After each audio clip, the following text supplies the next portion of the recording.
Praise the lord. ఈరోజు మీకోసం జీవము గల దేవుని మాట. హబక్కుకు గ్రంథము 3వ అధ్యాయము 2వ వచనము. యెహోవా నిన్ను గూర్చిన వార్త విని నేను భయపడుచున్నాను. ఈ మాటను గురించి మనము ఆలోచన చేద్దాం.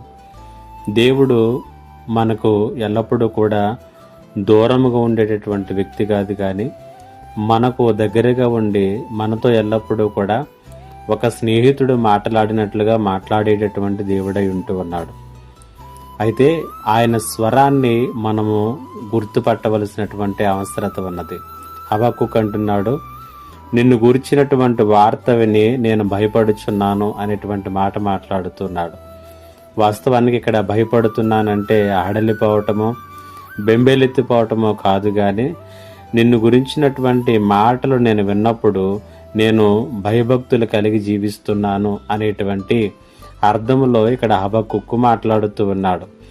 దేవుని యందలి భయభక్తులతో కూడినటువంటి జీవితము దేవుని యొక్క స్వరాన్ని వినటంతో ప్రారంభమవుతుంది. అయితే దేవుని యొక్క స్వరాన్ని మనం గుర్తించాలంటే దేవుడెవరో మనం నిజంగా తెలిసినటువంటి వారమై ఉండాలి. బైబిల్ వాక్యం సెలవిస్తుంది, యెహోవా ఉత్తముడని రుచి చూచి మీరు తెలుసుకొనండి అని తెలియచేస్తుంది. ఆ రీతిగా తెలుసుకున్నటువంటి వారు ఆయన స్వరాన్ని గుర్తించగలుగుతారు.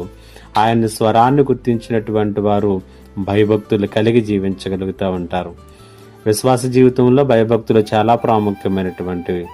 యోసేపు ఐగుప్తులో బానిసగా ఉన్నప్పుడు అతడు దేవుని యందు భయభక్తులు కలిగి జీవించినట్లుగా మనం చూస్తాము.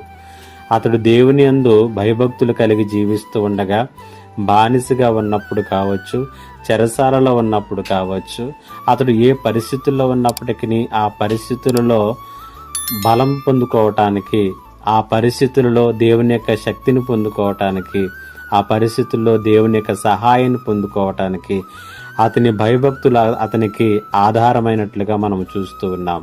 ఈ మాటలు వింటున్నటువంటి నీ జీవితంలో కూడా దేవుని యొక్క స్వరాన్ని మనము గుర్తించగలగాలంటే ఆయన ఎవరో నిజంగా రుచి చూచి ఎరగాలి. అలాగనే ఎరిగినటువంటి జీవితాలే నిజమైనటువంటి భయభక్తులను కలిగి జీవించగలుగుతూ ఉంటారు. ఆ భయభక్తులే మనకు దేవుని శక్తిని, దేవుని సహాయాన్ని మనకు అందించి మన పరిస్థితుల్లో మనం స్థిరంగా నిలబడటానికి, మన పరిస్థితులు మనం అధిగమించడానికి మనకు సహాయపడతా ఉంటాయి. పరిశుద్ధాత్మ దేవుడి ఈ మాటల చేత మిమ్మల్ని బలపరచునుగాక. ఆమేన్. ప్రార్థన. మా దేవ, నీకు వందనాలు.